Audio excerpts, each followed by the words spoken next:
नमस्कार दोस्तों, आपका स्वागत है आपके YouTube channel future vision classes में। देखिए दोस्तों, कल हमने बात की थी भिन्नों के बारे में। उसी क्रम में आज जो दशमलव भिन्न था, पिछली वीडियो में दशमलव भिन्न के बारे में बताया था केवल कि जो दशमलव भिन्न है, दशमलव भिन्न कह किसको रहे हैं, दशमलव भिन्न होती क्या है। ठीक है, भिन्न के बारे में बता दिया था कि भिन्न कोई भी वह संख्या जो अंश और हर के रूप में लिखी जा सके, अंश भी पूर्णांक होगा और हर भी पूर्णांक होगा। अब दशमलव भिन्न के बारे में मैं बात करूं तो दशमलव भिन्न बताई थी कि कोई भी वह संख्या जिसका हर 10 की घात में हो। क्या बताया? हर 10 की घात में हो।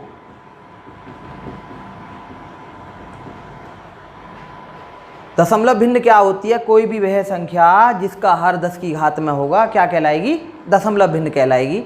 अब देखिएगा, जैसे कोई संख्या मैंने लिखी 0.2317, ये कैसी संख्या दशमलव में लिखी हुई है तो दशमलव भिन्न है। इसको साधारण भिन्न में आप परिवर्तित करोगे तो कैसे लिखा जाएगा? साधारण भिन्न में बदलने के लिए 2317 1 लिख करके पॉइंट हटाकर जितनी भी दाईं ओर जीरो होंगी उतनी जीरो 1 के दाईं ओर लगाते हुए चले जाएंगे। 1 2 3 4। इसको आप कह सकते हो 10 की घात कितना हो गया ये। इसको यदि आप लिखो तो कितना हो जाएगा? 10 की घात 3। 10 की घात 3 के रूप में इसको लिखा जा सकता, नहीं लिखा जा सकता? तो ये 10 की घात 3 ही तो है। देखिए 10 के बाद जितनी जीरो हो जाएंगी उतनी ही घात हो जाती है। समझ में आ गया? अब यहाँ से प्रश्न आते हैं। कोई भी प्रश्न है, देखिए जो दशमलव भिन्न से संबंधित प्रश्न है, दशमलव भिन्नों के जोड़, दशमलव भिन्नों के घटाने और दशमलव भिन्नों की गुणा और भाग। पहले दशमलव भिन्न में मैं बात करूं तो दशमलव भिन्न भी 2 प्रकार की होती हैं। ठीक है, आवर्त दशमलव भिन्न,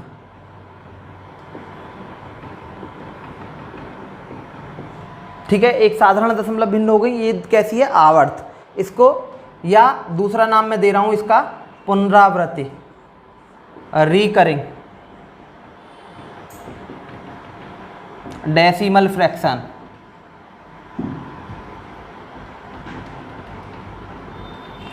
देखें, रिकरिंग डेसिमल फ्रैक्शन, पुनरावृत्ति का मतलब समझ में आता होगा, आवर्त का भी मतलब समझ में आता होगा और रिकरिंग का मतलब, यानी कि किसी भी अंक की दशमलव के बाद में यदि पुनरावृत्ति हो रही है, क्या कहलाएगी?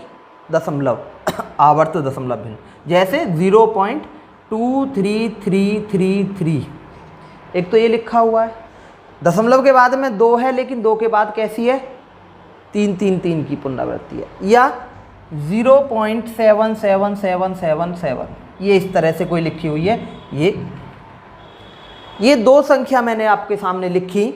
ये जो पहली दशमलव संख्या है ये है मिश्रित पुनरावृत्त भिन्न। कैसी है? मिश्रित पुनरावृत्ति दशमलव भिन्न। और जो दूसरी संख्या है ये कैसी है? शुद्ध दशमलव पुनरावृत्त, शुद्ध दशमलव पुनरावृत्त भिन्न। ठीक है, दशमलव के बाद यदि एक ही अंक की पुनरावृत्ति लगातार हो रही है तो कैसी कहलाएगी? शुद्ध दशमलव पुनरावृत्त भिन्न। दशमलव के बाद एक अंक को छोड़कर या 2 अंकों को छोड़कर किसी एक अंक की पुनरावृत्ति हो रही है, कितने भी अंकों को छोड़कर एक अंक की पुनरावृत्ति लगातार होती जाती है, वो कैसी हो जाती है? मिश्रित दशमलव पुनरावृत्त भिन्न। ठीक है, चलिएगा, इससे प्रश्न कैसे बनते हैं जरा प्रश्न देखें। पहला, जैसे मैं बात करूं, आपसे क्वेश्चन आ गया कि आवर्ती जो हो रही है, जैसे 7/3 लिख दिया, कोई भी, कैसी भिन्न है? साधारण भिन्न है। साधारण में भी उचित अनुचित की बात करूं तो कैसी भिन्न है? यदि आपको कल का याद हो तो 7/3 कैसी भिन्न है? 7/3 जो भिन्न है वो उचित है या अनुचित है? अनुचित भिन्न आपका हो गया। अनुचित ही तो है जिसका अंश बड़ा है और हर छोटा है, अनुचित भिन्न कहलाती है। उचित भिन्न यदि उल्टा होता तब उचित हो जाती। अब इसको मुझे किस में लिखना है? को दशमलव पुनरावृत्त भिन्न में लिखो।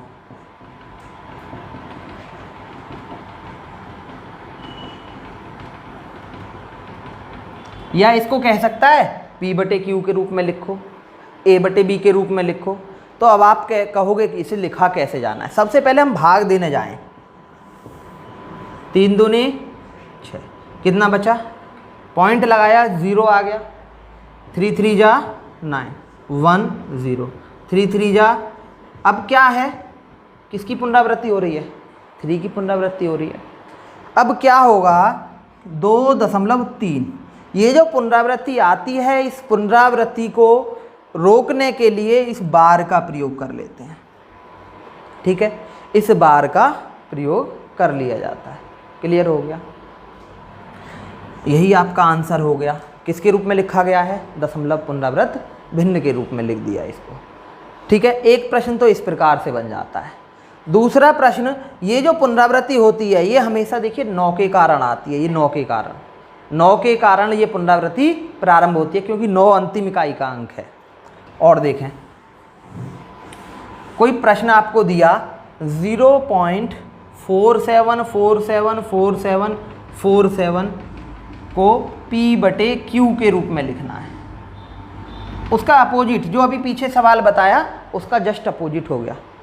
4747 को, अब पुनरावृत्ति कितने अंकों की है, 2 अंकों की है, तो बार कहाँ पर लगेगा, 0.47 इस पर बार लगेगा, दोनों पर, 2 अंकों की तो पुनरावृत्ति है।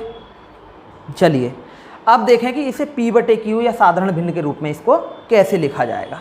बहुत आसान सा तरीका है। देखिए क्या करते हैं, जितनी संख्या पर बार हो, जितनी संख्या पर बार हो, बार बोले तो ये है ना, तो हर में उतनी बार ही 9 लिख देते हैं। बहुत आसान सा कंसेप्ट है। जितनी संख्या पर बार है, बार कितनी संख्या पर है, 2 पर है, हर में उतनी बार ही 9 लिख दिया, यही आपका आंसर हो गया। समझ में आ गया। 0.474747 को P बटे Q के रूप में लिखना है, तो कैसे लिखा गया, ऐसे लिखा गया। हो गया क्लियर। चलिएगा आगे देखें। दूसरा कोई प्रश्न है 0.3333, एक ऐसे है, इसको P बटे Q के रूप में लिखना है या साधारण भिन्न में लिखना है। देखें, इससे मैं आपको बता दूं क्या होगा। 0.3 इस पर बार, एक संख्या पर बार है तो कितनी बार, 9, एक बार 9 कट रहा है, 3 एकम 3 3 तिया 9, क्या आ जाएगा 1/3, यही आपका आंसर है। अब आप इस 1/3 से इसे इस रूप में भी लिख सकते हो। कैसे लिखोगे, देखो 3 तिया, सॉरी दशमलव लगा करके पहले 0, 3 तिया 9, 1 बचा, फिर 0, 3 तिया 9, 1 बचा, क्या हो रहा है, उसी क्रम में जा रहा है। तो इसको ऐसे लिखा जा सकता है, नहीं लिखा जा सकता, सीधी सी बात है, लिखा जा सकता है, यही आपका आंसर हो जाएगा। चलिएगा अब दशमलव पुनरावृत्त भिन्नों के 1-2 सवाल देखें, फिर उसके बाद में, जैसे कोई क्वेश्चन आता है 0.57 इस पर बार को P बटे Q के रूप में लिखना है।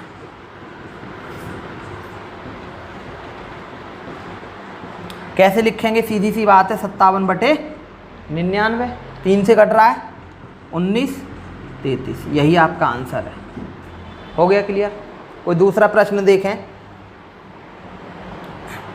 ऐसे कोई प्रश्न आ जाता है 0.437, अब बार है केवल 7 पर, अंतर देखिएगा, बार किस पर है, केवल 7 पर। इस सवाल को करने कैसे जाएंगे, बहुत आसान सा प्रश्न है। जब ये कैसी है, मिश्रित है ना, शुद्ध थोड़े ना है, मिश्रित है, क्योंकि पुनरावृत्ति, इसको यदि आप आगे एक्सपेंड रूप में लिखें, एक्सपेंड करें इसको, तो कैसे लिखा जाएगा, 4377777, ये इस तरह से, ऐसे तो लिखा जाएगा, एक्सपेंड फॉर्म यही तो होगी इसकी। लेकिन देखें, जब भी इस तरह का आपका प्रश्न आएगा, क्या करना है, संख्या को पूरी ऐसे उतार लें। अभी दशमलव में है, दशमलव छोड़ दिया, उतार लिया, ठीक है। जिस संख्या पर बार है उसको छोड़ करके जिन संख्याओं पर बार नहीं है उसको करते हैं माइनस। माइनस क्या होगा, 43। क्लियर हो रहा है? जिस संख्या पर बार ना हो पूरी संख्या में से उसे माइनस करेंगे। हो गया क्लियर? अब बता रखा है आपको जितनी संख्या पर बार है उतनी बार 9। कितनी बार 9? एक बार 9। जिन संख्याओं पर बार नहीं है उसके लिए 0। ठीक है, अब क्या करने जाएंगे? 7 में से 3 गया 4, यहाँ कितना हो गया 3, 3 में से 4 तो जाने से रहा, हासिल ले लिया। 13 में से 4 गया 9। बात आ रही समझ में? यहाँ 3 394 बटे 900, 2 से कट रही है। 2 एकम 2, 2 नाम 18, 2 सत्ते 14। यही आपका आंसर। समझ में आ गया? बहुत आसान सा प्रश्न है। और एक दो एग्जाम्पल देख लें बड़े आसान से, कोई नहीं। जैसे मैं लिखूँ आपके सामने एक संख्या 0.1487 बार इस पर है अब की बार। ठीक है, इसको कैसे लिखेंगे? पहला स्टेप पूरी संख्या लिखी, जिस संख्या पर बार नहीं है उतना माइनस कीजिए। कितना माइनस हो गया? 14। जितनी संख्या पर बार है उतनी बार 9 लिखा, जितनी संख्या पर बार नहीं है उतनी बार 0 लिखा। लिख लिया। क्या होगा? 7 में से 4 गया 3, 8 में से 1 गया 7 और 14 बटे 99 अब देखिए कट तो नहीं रहा है, ये चेक कर लेंगे। डिविजिबिलिटी के रूल्स मैंने पढ़ाए हैं, विभाज्यता के नियम। 3 का नियम 3 से ये भी कटता है ना? 3 का नियम क्या है? संख्या के अंकों का योग यदि 3 से कट रहा है तो संख्या 3 से कट जाएगी। 7 3 10 4 14 और 1 15, 3 पंजे 15 कट गया, फिर 3 से काट लेते हैं। 3 चौक 12, 2 बचा है ना, 3 नाम 27, 3 एकम 3। यही आपका आंसर हो गया। हो गया क्लियर? चलिएगा अब इसी तरह के और प्रश्न देखें बार संबंधित, कि इसकी जोड़ कैसे करेंगे, इसकी गुणा कैसे करेंगे। एक और प्रश्न आ जाता है कभी कभी, देखिए इस तरह का 1.87 इस पर बार है, 1.87 इस पर बार है। इसको हम कैसे करेंगे? देखो जो ये दशमलव से पहले होगी संख्या उस पर बार का कोई मतलब नहीं रहता। दशमलव से पहले जो भी संख्या है उस पर बार कभी नहीं होगा। ठीक है, दशमलव के बाद में, क्योंकि ये दशमलव पुनरावृत्त भिन्न है। ठीक है, अब एक है ये संख्या, इसको पूर्णांक है, ये पूरा पूर्णांक ही तो है, इसको छोड़ दिया। ये पूर्णांक है तो पूर्णांक को छोड़ दिया। अब क्या करेंगे? हम इसको करेंगे 87 है, संख्या पूरी लिखनी है। माइनस कितना होगा? 8 डिवाइड बाई 90। 87 में से 8 गया, कितना बचेगा? 17 में से 8 गया 9 बटे 90। समझ में आ गया? ये लिख दिया 87 जिस पे 7 पर बार है, 0.87। एक क्या था? पूर्णांक था, तो पूर्णांक को किस रूप में? पूर्णांक को इस रूप में लिख दो, संयुक्त भिन्न के रूप में। संयुक्त भिन्न के रूप में, यही आपका आंसर होगा। हाँ समझ में आ गया? इसको चाहो तो कैसे लिख सकते हो? 90 एकम 90 प्लस ये कितना हो जाएगा? 169 बटे 90। ये भी आपका यही आंसर है, दोनों एक ही है। क्लियर हो गया? ये बहुत आसान सी चीज़ें हैं जो बार वाले प्रश्न हैं। एक बार इनसे संबंधित जोड़ और देख लीजिएगा। जैसे ये आ जाए क्वेश्चन 0.6, 0.7, 0.8। अब इसको ऐसे नहीं करेंगे हम 6 7 13 और 8 21, ये बार नहीं, गलत। ठीक है, सबसे पहले इसको आप क्या करोगे? भिन्न में बनाओ, साधारण भिन्न के रूप में। क्या लिखा जाएगा? इसे लिख देंगे बिल्कुल। एलसीएम कितना आएगा? 6 + 7 + 8, 21 बटे 3 तिया 3 सत्ते कितना आया? 7 बटे 3।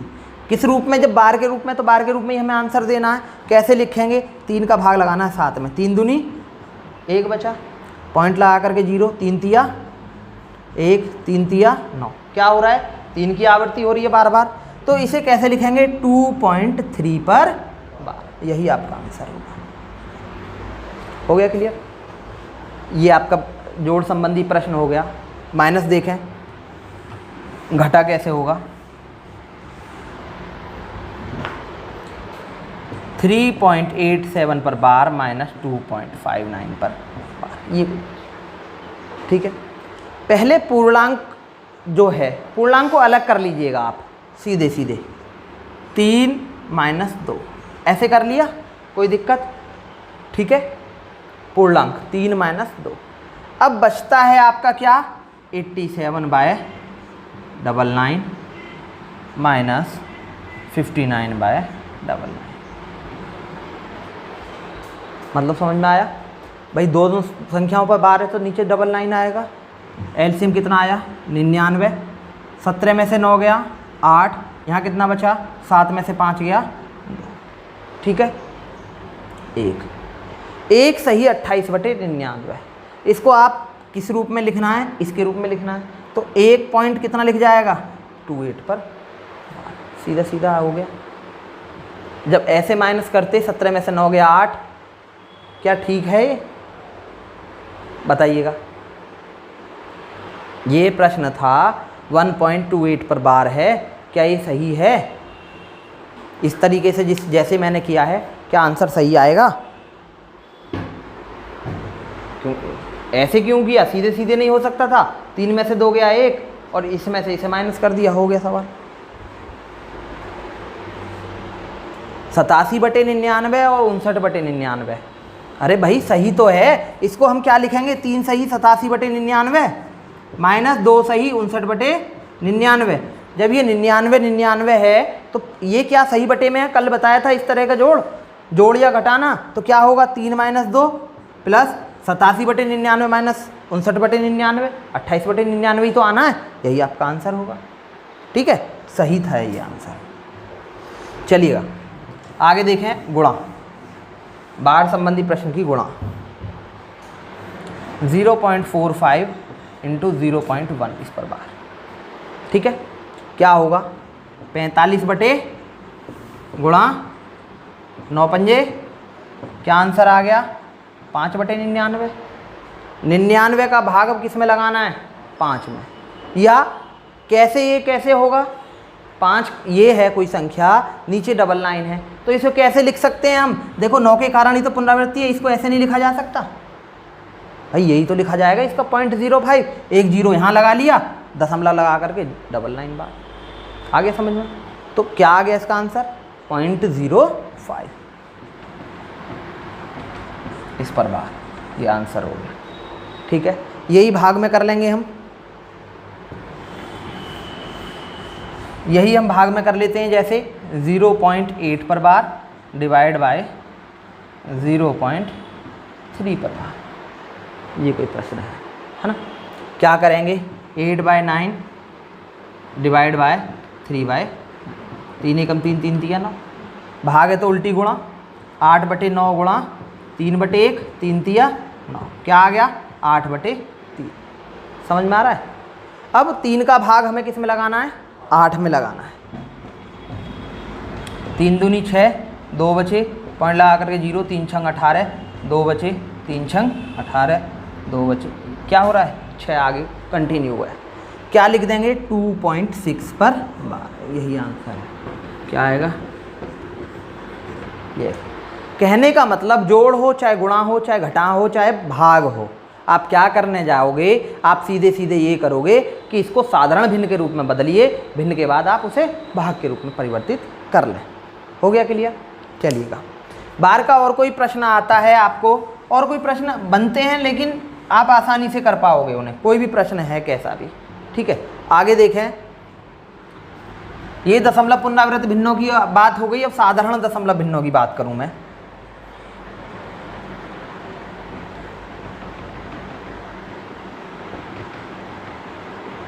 इन संबंधी संक्रिया, साधारण दशमलव भिन्नों संबंधी संक्रियाओं की यदि हम बात करें तो संक्रिया क्या होती है हमारी, प्लस माइनस गुणा और भाग, यही तो होंगी, ठीक है, मल्टीप्लिकेशन और डिवाइड।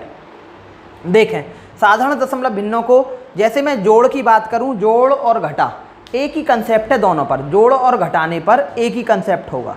वो कंसेप्ट क्या है कि जो जोड़ है, एक शर्त होती है, जब भी जोड़ रहे होते हैं हम सवाल, तो दशमलव के नीचे दशमलव आना चाहिए, है ना। जैसे मैंने कोई क्वेश्चन लिखा 3.147 प्लस 33.1982 प्लस 0.3331 प्लस 0.317, है ना। ये कोई प्रश्न है आपके सामने, इसको कैसे जोड़ेंगे? तो 3.147 1982.33331.317, जहाँ कुछ नहीं है उसको ऐसे ही छोड़ लें। ये 1 2 3 5 7 8 15 3 18 7 25 2 1 3 3 6 9 15 4 19 1 3 4 3 7 8 9 3 3 6 3, यही आंसर है। नियम क्या हुआ? दशमलव के नीचे दशमलव होना चाहिए बस, कुल मिला करके बस, ठीक है। जब भी सवाल पूछे जाते हैं इस तरह का सवाल कम पूछा जाता है। कंफ्यूज करने के लिए क्या सवाल होगा? देखो इस तरीके से होता है 6, 6.6, 6.66, 6.666, 0.6, 0.666, ऐसे कोई प्रश्न हो गया, ठीक है। या और आगे बढ़ा लो 6 पॉइंट, इस तरीके से कोई प्रश्न बन गया, है ना।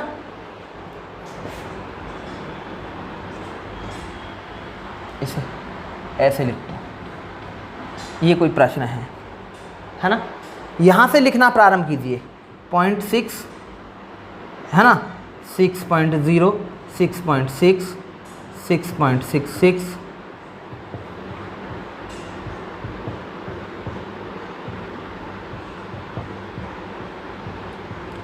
नियम क्या है? दशमलव के नीचे दशमलव आना चाहिए बस। 6 6 6 12, 6 तिया 18, 1 19, 6 चक 24 और 1 25, 2 6 6 12, 6 18, 6 24, 6 30, 6 36 और 2 38, 3 6 6 12, 6 18, 6 24, 6 30, 6 36 और 3 39, यही आपका आंसर हो गया। ये बस क्वेश्चन है, दशमलव के नीचे दशमलव आ रहा है, वही क्वेश्चन है, ठीक है। ऐसी माइनस का कोई प्रश्न देखें, सेम माइनस और प्लस के लिए सेम प्रोसेस है। जैसे 8.917 माइनस 3.1786, ठीक है, ये है कोई प्रश्न माइनस का। क्या करोगे? 8.917 और 3.1786। अब यहाँ माइनस, दशमलव के नीचे बस दशमलव हो, ये याद आपको रखना है। यहाँ जब कुछ नहीं है तो यहाँ 0 कर लिया, 10 में से 6 गया 4, यहाँ कितना बचा 16, 6 हो गया, यहाँ से लिया, 16 में से 8 गया 8, 0, 10 10 में 7 गया 3, यहाँ 8 में से 1 गया 7 और यहाँ 7 में से 3 गया 4, यही आपका आंसर होगा। आगे समझें, यही आपका सीधे सीधे आंसर है। गुणा देखें, जितनी भी गुणा होंगी, गुणा साधारण होगी बस दशमलव, जैसे 3.2, 1.52 और 1.08, ये कोई गुणा है इतनी बड़े, ठीक है। इस गुणा को हम कैसे करने जाएंगे, है ना। है तो गुणा बड़ी, लेकिन कर लेते हैं एक बार, या इसको मैं आसान सा कर दूं, सवाल ज़्यादा बड़ा हो रहा है। 0.008 और 0.0004, इस तरह का कोई आसान से, बस हमें कंसेप्ट समझना है। गुणा तो हम कर ही लेंगे, बस कंसेप्ट समझना। पहले गुणा करो साधारण गुणा। साधारण गुणा का मतलब जिसमें कोई भी दशमलव का भी हमें गिनती नहीं करना। 8 चौक 32, 3.2 गुणा 32, अभी 0 काउंट मत करिएगा, साधारण गुणा कर लो। 32 का वर्ग कितना होता है? यही तो होता है ना, 1024। अब हम क्या करने जाते हैं? दशमलव काउंट करिएगा टोटल, सॉरी हाँ 1024। क्या करने जाते हैं? दशमलव काउंट करिएगा, 1 2 3 4 5 6 7 8। दाईं ओर कितने अंक हैं? दशमलव 8 अंक हैं, तो दशमलव इधर बाईं ओर को 8 अंक पहले लगना है। अंक 1 2 3 4 कितने हो गए? 4, 5 6 7 8, और दशमलव कहाँ लगेगा? यहाँ। और दशमलव के इधर यदि कोई अंक नहीं है, बाईं ओर 0 की महत्ता नहीं है, और दशमलव के बाद यदि अंक के बाद 0 लगी हुई है, दाईं ओर अंक के बाद 0 है और फिर कोई अंक नहीं है, तब वहाँ कोई महत्ता नहीं है। तो ये सीधा सीधा इसका आंसर हो जाएगा। इसका आंसर क्या है? बस क्या है, अंक गिनिएगा, दशमलव के दाईं ओर को कितने अंक हैं उतने ही अंक बाईं ओर को लगा दीजिए, दशमलव इतना ही बाईं ओर चला जाएगा। हो गया क्लियर? भाग देखें, थोड़ा भाग का कंसेप्ट देख लें। एक जैसे बहुत आसान से स्टार्ट करता हूँ, 1.0004 इससे स्टार्ट, ठीक है। इसको करने कैसे जाएंगे? पहले इसको साधारण उससे समझिएगा। पॉइंट हटा करके 3 0, 3 इधर है, 3 0 ऊपर, 4 दूने 8, 2 बचे, 4 पंजे 20, 4 0 0, मान कितना आ गया? 250। ये तो हो गया साधारण सा, जिसे आप आसानी से कर पाएंगे यदि इस तरह का सवाल आपके सामने आ जा रहा है तो, यानी कि 1 के बाद 1 डिवाइड बाय इतना, ठीक है। अब कोई और सवाल देखें, जैसे ये सवाल है 185 गुणा 28 बराबर 5180। अब आपसे पूछा है 51.80 डिवाइड बाय 18.5 बराबर क्या, ठीक है। पहले इसको देखें, इसको इस फॉर्म में कैसे लिखा जा सकता है? 5180 बटे 185 बराबर कितना है? 250। यही तो है। देखिए अब हमें बताना किसका है, 51.80 बटे 5, ये बताना, समझ में आ रहा है? इसका बताना है, ठीक है। कैसे बताएंगे? बड़ा आसान सा सवाल है, बहुत आसान सा। क्या करने जाएंगे हम? हमेशा हर में कितने दशमलव हैं माइनस अंश में कितने दशमलव हैं, समझिएगा ज़रा। हर में कितना दशमलव है? 1, ठीक है। अंश में कितना दशमलव है? कितना दशमलव है अंश में? 2, ठीक है। अब 1 में से 2 जाएगा तो क्या बचेगा? -1, ठीक है। जब भी ये शेष माइनस में बचेगा, शेष किस में बचेगा? माइनस में बचेगा। दशमलव हमेशा बाईं ओर को चलेगा। दशमलव किधर को चलेगा? बाईं ओर को। जब शेष प्लस में बचेगा तो उतनी 0 बढ़ती हुई जाएंगी, उधर को जाएगा, ठीक है। अब हमारा इसका मान कितना आता है? 28। बाईं ओर को दशमलव 1 अंक बाईं ओर को आना है, क्या करेंगे? कितना आंसर आया? 2.8। हो गया क्लियर? ये तो हमारा साधारण सा पहला स्टेप क्या है? हर की 0, हर के दशमलव स्थान ज्ञात करिए, दशमलव के बाद कितने अंक है, फिर अंश के ज्ञात करिए। हमेशा याद रखना अंश हर माइनस अंश ही करना है, ठीक है। यदि माइनस में है तो बाईं ओर को जाना है, प्लस में है तो दाईं ओर की तरफ जाएंगे, ठीक है। और प्रश्न देख लें।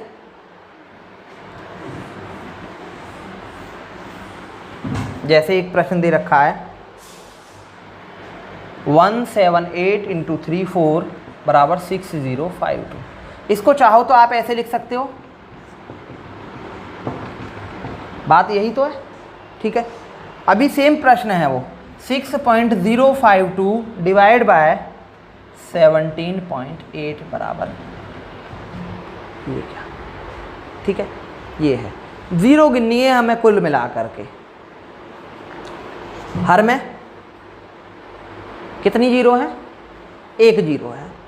अभी बताया बिल्कुल हर माइनस अंश। हर में 1 0, अंश में कितनी 0? 3, तो कितना आया? -2। जब माइनस में आए तो दशमलव किधर जाना है? बाईं ओर को जाना है। 34 है, 34 ही तो है। कितने अंक? 1 2, दशमलव कहाँ लगना है? यहाँ लगेगा, बस हो गया आंसर। इसका मान कितना आया? 0.34। हो गया क्लियर? बड़े आसान सा तरीका है ना। और कोई सवाल देखें, और मैं सवाल कराए देता हूँ आपको। जैसे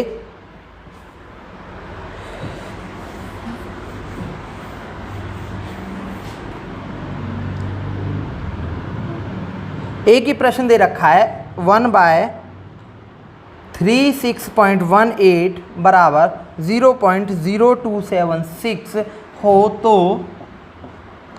1/3618 इक्वल टू क्या, ये कोई प्रश्न दे रखा है। ठीक है,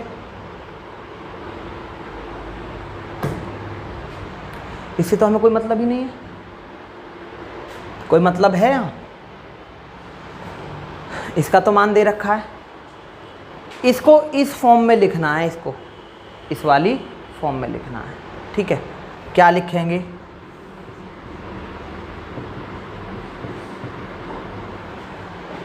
हर माइनस अंश। अब आप कहोगे दशमलव तो है ही नहीं, दशमलव है यहाँ, अब क्या करेंगे जब दशमलव नहीं है तो बताओ। देखो, जब दशमलव नहीं है यहाँ पर, यहाँ कोई दशमलव नहीं है, यहाँ दशमलव है, यानी कि 1 - 1 क्या हो गया? 0 हो गया। अब आते हैं हम इसी पर, इसको इस फॉर्म में तो लिख सकते हैं, इस वाले को इसकी फॉर्म में तो लिखा जा सकता है। नीचे कितने दशमलव हैं? 2, ऊपर 0। नहीं आया समझ में? क्या बच गया? किसका 2 बचा? प्लस का 2 बचा। किसका बचा? प्लस का 2। यहाँ क्या है? हर का। यहाँ पर कोई नहीं है, यहाँ पर क्या बचेगा? इधर देखें तो हर माइनस अंश 0 - 0 कितना हो गया? 0। यानी कि यहाँ पर 2 प्लस के बचे हुए हैं। ठीक है, अब 2 - 0 किया जाएगा तो क्या बचेगा? या ये इसका ही तो मान है। अब 0 में से 2 घटाओ, इस वाले के लिए ही तो मान चाहिए हमें, तो 0 में से 2 घटाएंगे तो क्या बचेगा? -2। यही तो बचना है। क्या बचेगा? -2। इस 0 में से, इसका ही तो मान चाहिए हमें, इसमें से क्या बचेगा? -2। जब -2 बचेगा तो ये कितने अंक हैं? -2 क्या बताता है? 2 अंक और इधर दशमलव आएगा, तो यानी कि 0.0276 है, 2 अंक इधर दशमलव आना है। बाएं ओर को ही तो लगाएंगे, जब माइनस में मान आता है तो किधर को 0 आते हैं? इधर को। 6720 तो है ही है, 1 2 दशमलव, ये आपका आंसर हो जाएगा। हो गया क्लियर? ठीक है, और कोई प्रश्न देखें। याद रखना बस कंसेप्ट क्या है, हर माइनस अंश, हर माइनस अंश यदि माइनस में 0 आते हैं, माइनस की संख्या बचती है, तब क्या करेंगे? माइनस बचेगा तो बाईं ओर को 0 और पॉजिटिव बचेगा तो दाईं ओर को 0 चलेंगे। ठीक है, कोई प्रश्न मैं यहाँ से करा देता हूँ, बुक है मेरे पास। कभी कभी प्रश्न इस तरह से पूछ लिया जाता है, देखें जरा। 4137 डिवाइड बाय 1.75 बराबर 2364 हो तो 4137 डिवाइड बाय 17.5 इक्वल टू क्या? ये कोई प्रश्न लिखा हुआ है। यहाँ से देखें 2 - 0 इसका मान, हर माइनस अंश कितना हो गया? इसको किया जाए, हर माइनस अंश कितना हो गया? 2 प्लस का हो गया, हर माइनस अंश कितना हो गया?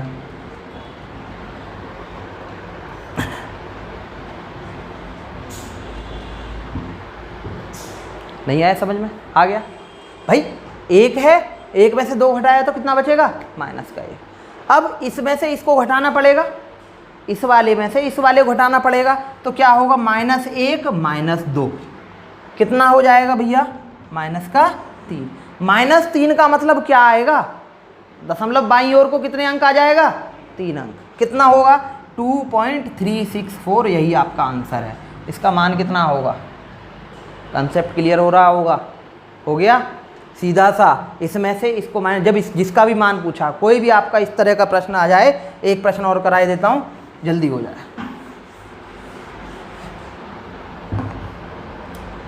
देखिएगा 1/36.18 0.0276 हो तो 1/0.123318 इसका मान बताना है भाग की संक्रिया का।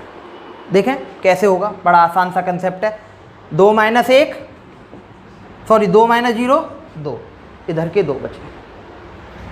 1 2 3 4 5 6 7, 7 माइनस 0 7, इसमें से ये माइनस जाना है, ठीक है। कितना बचेगा, किसका बचा 5, प्लस का बचा माइनस का।